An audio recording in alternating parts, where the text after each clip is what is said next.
Hello dear friends, welcome back to my YouTube channel. Today we are going to learn about third step termination and release of polypeptide. आजच्या व्हिडिओमध्ये आपण ही जी तिसरी step आहे termination हे आपण पाहणार आहोत. या अगोदरचा जो व्हिडिओ आहे त्यामध्ये आपण जे मेकॅनिझम पाहत होतो त्या मेकॅनिझम मध्ये दोन स्टेप आपण शिकलेलो आहे. त्यामध्ये फर्स्ट आहे इनिशिएशन आणि सेकंड आहे इलॉंगेशन. आणि आज आपण जी तिसरी स्टेप आहे ती आपण पाहणार आहोत, दॅट इज टर्मिनेशन. आता या दोन स्टेप जर आपण पाहिल्या त्यामध्ये पहिले इनिशिएशन, जे अॅमिनो ऍसिड कुठे असतं सायटोप्लाझम मध्ये असतं. तुम्हाला माहिती आहे ते सायटोप्लाझम मध्ये जे अॅमिनो ऍसिड असतात ते इनएक्टिव्ह फॉर्म मध्ये असतात. त्यांना ऍक्टिव्ह करण्यासाठी एटीपी ची आवश्यकता असते आणि मग एटीपी ने ते काय करतात ऍक्टिव्हेट होतात आणि ऍक्टिव्हेट झाले का जो टीआरएनए असतो त्यांना घेऊन, कारण त्या अॅमिनो ऍसिडला काही एमआरएनए पर्यंत जाता येत नाही. आणि मग हे जे अॅमिनो ऍसिड आहे त्यांना कोण घेऊन जातं एमआरएनए जवळ, हे टीआरएनए घेऊन जातो आणि म्हणून या टीआरएनए जे आहे त्याला काय म्हणतात अडॅप्टर मॉलिक्यूल असं म्हणतात कारण तो अॅमिनो ऍसिड काय करतो कॅरी करतो 1/1.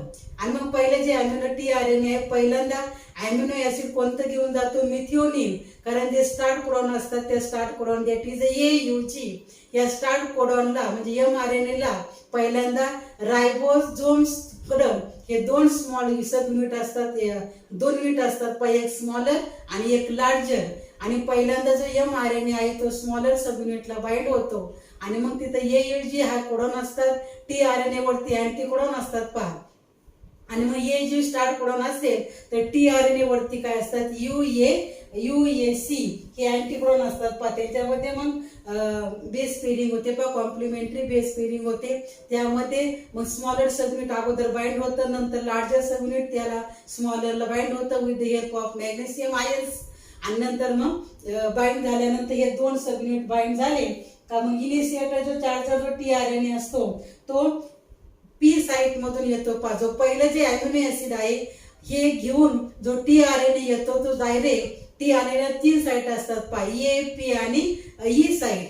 म्हणजे लक्षात ठेवा जो पहिला अॅमिनो ऍसिड आहे मिथिओनिन हे पहिल्यांदा डायरेक्ट या पी साइट मध्ये येतं डायरेक्ट पी साइट मध्ये येतं, कारण त्यावेळेला ए साइट काय असते व्हॅकंट असते आणि बाकीचे जे दुसरे तिसरे नंतर चौथे असे जे अॅमिनो ऍसिड असतात ते ए साइट मध्ये येतात अगोदर, नंतर मग पी साइट आणि नंतर मग ई साइट मधून जो टीआरएनए आहे तो एमटी बाहेर पडतो अशा या 3 साइट आहे मग त्यामध्ये पहिलं स्टार्ट कोडॉन आहे that is a code for methionine हे पहिलं पी साइट मध्ये त्याची एंट्री होते आणि मग सेकंड स्टेप मध्ये इलॉंगेशन ऑफ पॉलिपेप्टाइड चेन याच्यामध्ये 1/1 अॅमिनो ऍसिड हे काय होतात ऍड होत जातात आणि मग दिस अॅमिनो ऍसिड मग जो टीआरएनए आहे ना स्ट्रक्चर टीआरएनएचं त्यामध्ये जी अॅमिनो ऍसिड बाइंडिंग साइट आहे टीआरएनए ची हे जी बाइंडिंग साइटला अॅमिनो ऍसिड काय होतात बाइंड होतात आणि मग त्यापासून टीआरएनए अॅमिनो ऍसिड कॉम्प्लेक्स तयार होतो म्हणजे टीआरएनए ला काय बाइंड होतात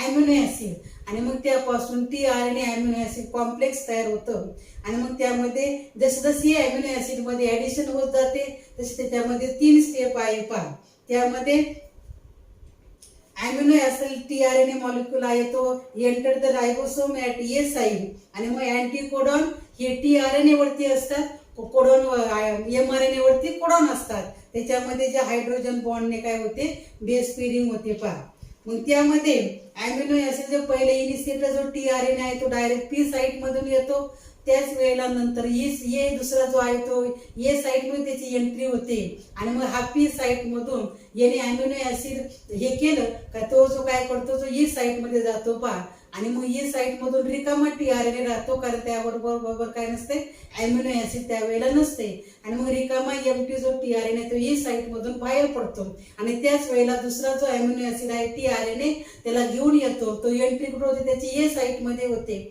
आणि ज्या वेळेला हा जो पी साइट मध्ये जो पहिला असतो तो याने अॅमिनो ऍसिड जो असतो मग ते सायटोप्लाझम मध्ये अॅमिनो ऍसिड तो बाइंड करतो आणि मग त्यामध्ये पहिल्यांदा अॅमिनो ऍसिड तयार झालं का तो ई साइट मध्ये जातो, त्यावेळेला जे दुसरा अॅमिनो ऍसिड आहे तो पी साइट मध्ये येतो अशा प्रकारे त्यांची ए साइट मधून पी साइट मधून ई साइट मध्ये त्याची शिफ्टिंग होते मग याला काय म्हणायचं दॅट इज प्रोसेस ही आहे त्याला ट्रान्सलोकेशन असं म्हणायचं ही जी प्रोसेस आहे त्याला ट्रान्सलोकेशन असं म्हणतात. मग अशी ही प्रोसेस आहे, ती रिपीटेड आहे पहा. मग त्यापासून पॉलीपेप्टाईड चेन तयार होते पहा.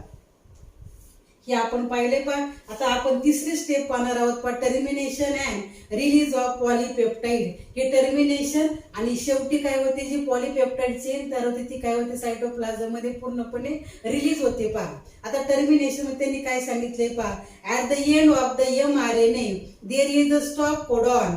At the end of mRNA आपण शिकलोय, त्याच्यामध्ये अगोदर स्टार्ट कोडॉन असतात आणि शेवटी काय असतात, mRNAच्या शेवटी 3' एंडला स्टॉप कोडॉन असतात पहा. ते स्टॉप कोडॉन कोणती आहे तुम्हाला माहिती आहे, लक्षात ठेवा, कारण यावरती एंट्रन्सला क्वेश्चन विचारतात पहा. स्टॉप कोडॉन कोणती आहे, स्टार्ट कोडॉन कोणती आहे, जो पहिला जो अॅमिनो ऍसिड आहे तो कुठून येतो, त्याला tRNA कोणत्या साइट मधून घेऊन येतो पहिल्यांदा. तर at the end of the mRNA there is a stop codon UAA, UAG आणि UGA. हे 3 स्टॉप कोडॉन आहे पहा. नंतर it is exposed at the A site. It is exposed at the A site म्हणजे जो mRNA आहे, हा mRNA त्याच्या एंडिंगला काय असतात, हे स्टॉप कोडॉन असतात पहा. आणि मग हा जो रायबोझोम्स आहे, हा काय जातो, या स्टॉप कोडॉन जवळ जाऊन पोहोचतो. आणि त्यावेळेला कारण हा जो tRNA आहे, हे स्टॉप कोडॉन काय करत नाही, रीड करत नाही पहा. कारण ते अॅमिनो ऍसिड काय करत, स्पेसिफाय करत नाही स्टॉप कोडॉन, त्याच्यापासून अॅमिनो ऍसिड तयार होत नाही. आणि मग त्यावेळेला ते tRNA हा स्टॉप कोडॉनला रीड करत नाही. त्यावेळेला जे रिलीज फॅक्टर असतात ते काय होतात, त्याला बाइंड होतात पहा. आता हा जो रिलीज फॅक्टर असतो, हा कसा असतो, रिलीज फॅक्टर हा जो रायबोझोम्स आणि mRNA त्याला रिलीज करतात पहा. या रायबोझोमला आणि mRNAला एकमेकांपासून रिलीज करण्यासाठी रिलीज फॅक्टर असतात पहा. याचं फंक्शन आहे पहा. आणि मग तेव्हा हा जो शेवटचा आहे ना, त्यामध्ये काय होतं, त्याला रिलीज फॅक्टर त्याला बाइंड होतात पहा. आणि रिलीज फॅक्टर जो आहे तो हा tRNA सारखाच दिसतो, परंतु तो काय करतो, प्रोटीन प्रोसेसला, जी प्रोटीन प्रोसेस आहे ना, सिंथेसिस आहे ना, ती प्रोसेसला काय केलं जातं, थांबवलं जातं, थांबवण्याचं काम करतं पहा. It is a non read and join by anticodon of any tRNA. कारण हे काय करते, आता सांगितले तुम्हाला, tRNA हा या स्टॉप कोडॉनला काही रीड करत नाही, कारण ते कोणते अॅमिनो ऍसिड स्पेसिफाय करत नाही. And join by anticodon of any tRNA. The release factor bind to the stop codon. आणि या tRNA याला रीड करत नाही, म्हणून याच्या ऐवजी काय, tRNAच्या ऐवजी काय होतं, त्याला या स्टॉप कोडॉनला रिलीज फॅक्टर त्याला बाइंड होतात पहा. आणि हे रिलीज फॅक्टरचं काम काय आहे तुम्हाला सांगितलंय. त्यामध्ये हा tRNA सारखा दिसतो, परंतु हा tRNA नसतो. तो प्रोटीन सिंथेसिस जी प्रोसेस आहे त्याला काय करतो, तो स्टॉप करतो. म्हणजे यामध्ये रायबोझोम्स आणि mRNA यांना सेपरेट करतो पहा.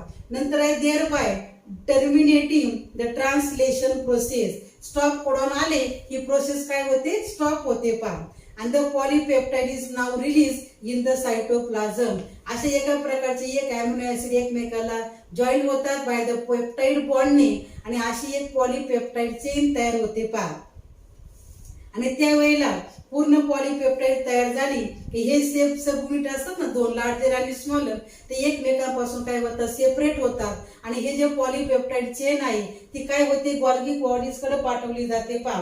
ही जी पॉलीपेप्टाइड चेन आहे ती गोल्गी ॲपॅरेटस जवळ जाते, कारण त्यामध्ये हे जे प्रोटीन मॉलिक्यूल तयार होतात त्याच्यामध्ये मॉडिफिकेशन किंवा ती खराब आहे की नाही हे पाहण्यासाठी ही जी पॉलीपेप्टाइड चेन आहे ती गोल्गी ॲपॅरेटस जवळ जाते पहा. आणि मग त्याच्यामध्ये मॉडिफिकेशन केलं जातं पहा. नंतर त्यामध्ये खराब आहे की नाही ते साठी हे गोल्गी बॉडीकडे पाठवले जाते पहा, पॉलीपेप्टाइड चेन. नंतर 2 subunit of ribosome dissociate and last tRNA is set free in the cytoplasm. हे जे रायबोझोमचे जे 2 सबयुनिट आहे ते एकमेकांपासून सेपरेट होतात, आणि जो लास्ट tRNA आहे is set free in the cytoplasm. तो सायटोप्लाझम मध्ये काय होतो, सेट होतो पहा, फ्री होतो लास्ट शेवटचा tRNA. कारण तो tRNA त्या स्टॉप कोडॉनला काय रीड करत नाही. नंतर पहा पुढे mRNA also has some additional sequences that are not translated and are referred as untranslated region. आता समजा हा mRNA आहे पहा. आता हा mRNA आहे, याच्यामध्ये हे 5 डॅश एंड आहे, हे 3 डॅश एंड आहे. याच्यामध्ये पहिला कोणती आहे स्टार्ट कोडॉन AUG आणि स्टॉप कोडॉन कोणता आहे, त्यामध्ये कोणता पण घ्या, UAA घ्या पहा. त्यामध्ये UAA हे स्टॉप कोडॉन, हे स्टार्ट कोडॉन पहा. आता त्यांनी काय सांगितले पाहिजे, अनट्रान्सलेटेड region mRNA also some additional sequences that are not translated and are referred as untranslated region. आता हा जो स्टार्ट कोडॉन आहे आणि हा जो स्टॉप कोडॉन आहे याच्यानंतर पण हे असे काय असतात, हे नायट्रोजन बेसेस असतात, ते लक्षात. आणि मग हे जे नायट्रोजन बेसेस असतात ते जे असतात ती प्रोसेस त्यामध्ये एक्स्ट्रा कोडॉन असतात पहा. इकडं शेवटी पण आणि इकडं पण अगोदर पण लक्षात येते. तर त्यामध्ये काही एक्स्ट्रा हे असे कोडॉन असतात पहा. आणि मग जे जे एक्स्ट्रा कोडॉन असतात ना अशा प्रकारे पुढे याच्या पुढे किंवा माग हे जे पहिला आहे स्टार्ट कोडॉन AUG हा सुरक्षित ठेवण्यासाठी हे जास्त झालेले ऍडिशनल कोडॉन असतात पहा. आणि हा जो स्टॉप कोडॉन आहे तो स्टॉप कोडॉन आपल्याला ओळखू येण्यासाठी अशा प्रकारचे ऍडिशनल कोडॉन असतात. आणि ऍडिशनल कोडॉनला काय म्हणतात, अनट्रान्सलेटेड रिजन असं म्हणतात, UTR. त्याला काय म्हणायचं, UTR असं पाहतात मागे किंवा याच्या पुढे पण. आता याच्यामध्ये आपण U आला, आपल्याला स्टॉप कोडॉन मिळाला, याच्या पुढे पण काही कोडॉन असतात पहा. मग हे काय करतात, हे एक्स्ट्रा कोडॉन असतात पहा. तर ते UTRs are present and both 5 dash N and 3 dash N after stop codon आणि बिफोर स्टार्ट कोडॉन. या स्टार्ट कोडॉनच्या अगोदर पण आणि या स्टॉप कोडॉनच्या नंतर पण आफ्टर पण अशा प्रकारे ऍडिशनल कोडॉन असतात पहा. कशासाठी, या स्टार्ट कोडॉनचं सुरक्षित आहे की नाही तो सुरक्षित ठेवण्यासाठी आणि जो स्टॉप कोडॉन आहे ते ओळखू येण्यासाठी. हे जे एक्स्ट्रा कोडॉन असतात त्याला काय म्हणायचं, अनट्रान्सलेटेड रिजन असं म्हणतात, त्याला UTR असं म्हणतात पहा. and they are required for efficient translation process. ते आता सांगितले, they are required for efficient translation process. efficient translation process साठी त्याचा वापर केला जातो पहा. Finally mRNA is also released in the cytoplasm.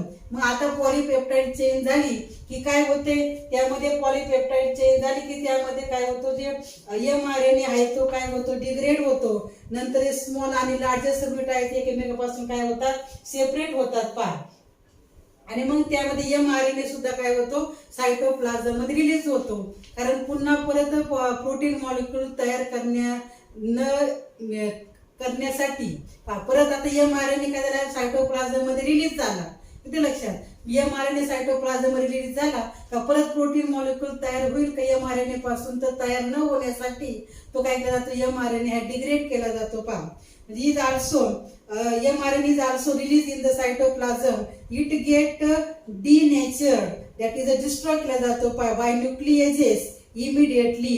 म्हणजे तो mRNA डायरेक्ट काय केला जातो, डिस्ट्रॉय केला जातो की पुन्हा प्रोटीन मॉलिक्यूल त्यापासून न बनवण्यासाठी तो mRNA डायरेक्ट डिस्ट्रॉय केला जातो. आणि hence mRNA is short lived. आणि म्हणून हा जो M आहे तो हा शॉर्ट लिव्ह म्हणजे थोडा कालावधी पुरताच असतो पहा. तर अशा प्रकारे हे मेकॅनिझम आहे पहा ट्रान्सलेशनचं. त्यामध्ये 3 आपण स्टेप शिकलो, इनिशिएशन, इलॉंगेशन आणि आजची जी पहिली आपण थर्ड स्टेप टर्मिनेशन. ते लक्षात. अशा प्रकारे यामध्ये जे चॅप्टर आहे मॉलिक्युलर बेसिस ऑफ इनहेरिटन्स, त्यामध्ये मेन टॉपिक आहे ट्रान्सक्रिप्शन आहे, नंतर ट्रान्सलेशन आहे, जेनेटिक कोड आहे आणि आता आपण पुढे लॅक ऑपेरॉन हे शिकणार आहोत. हे असे मेन टॉपिक आहे, महत्वाचे आहे, लक्षात ठेवा. तर यावरती बोर्ड एक्झामला बऱ्याच वेळा क्वेश्चन विचारतात पहा. तर अशा प्रकारे मेकॅनिझम ऑफ ट्रान्सलेशन हा टॉपिक आपला कंप्लीट झालेला आहे पहा. त्यामध्ये 3 स्टेप लक्षात ठेवा.